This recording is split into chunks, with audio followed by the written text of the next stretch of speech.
హరి ఓం అందరికీ నమస్కారం అండి. Welcome to my channel.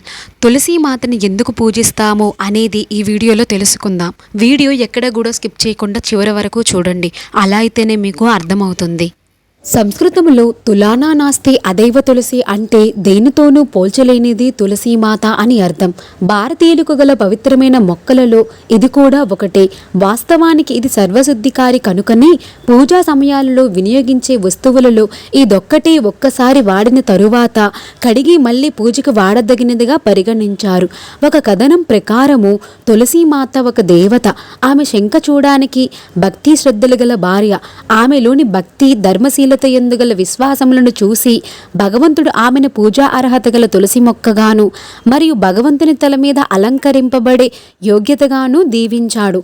తులసి ఆకును సమర్పించకుండా చేసిన ఏ పూజ అయినా అసంపూర్ణమే. అందువలనే తులసి పూజింపబడుతుంది. ఇంకో కథనం ప్రకారము భగవంతుడు తులసీమాతకి తన అర్ధాంగి అయ్యేలాగా వరమిచ్చాడు. అందువలన ఆమెకు భగవంతునితో చాలా ఆడంబరపూరితముగా వివాహ మహోత్సవము జరుపుతారు. ఈ విధముగా విష్ణుమూర్తి భార్య లక్ష్మీదేవి కూడా తులసికి ప్రతీకగా. ఎవరైతే ధర్మబద్ధమైన సంతోషకరమైన గృహస్థ జీవితాన్ని గడపాలని కోరుకుంటారో వారు తులసీమాతని పూజిస్తారు. ఒకసారి సత్యభామ కృష్ణ భగవానుని తన దగ్గరున్న విలువైన సంపదతో తులాభారము చేస్తుంది.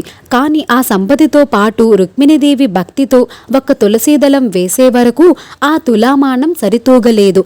ఆ విధంగా తులసీమాత ప్రపంచంలోని మొత్తము సంపద కంటే భక్తితో సమర్పించే చిన్న వస్తువైనా సరే గొప్పదిగా భగవంతుడు స్వీకరిస్తాడని ప్రపంచానికి నిరూపించడంలో ప్రధాన పాత్ర పోషించినది. తులసి ఆకులు చాలా విశేషమైన ఔషధ విలువలను కలిగి ఉన్నాయి. జలుబుతో సహా వివిధ అనారోగ్యాలను నయం చేయడానికి వాడబడుతుంది. తులసి మాలతో జపం చేస్తే చిత్తశుద్ధి త్వరగా కలిగి తద్వారా మోక్షం లభిస్తుంది అని చెబుతున్నారు.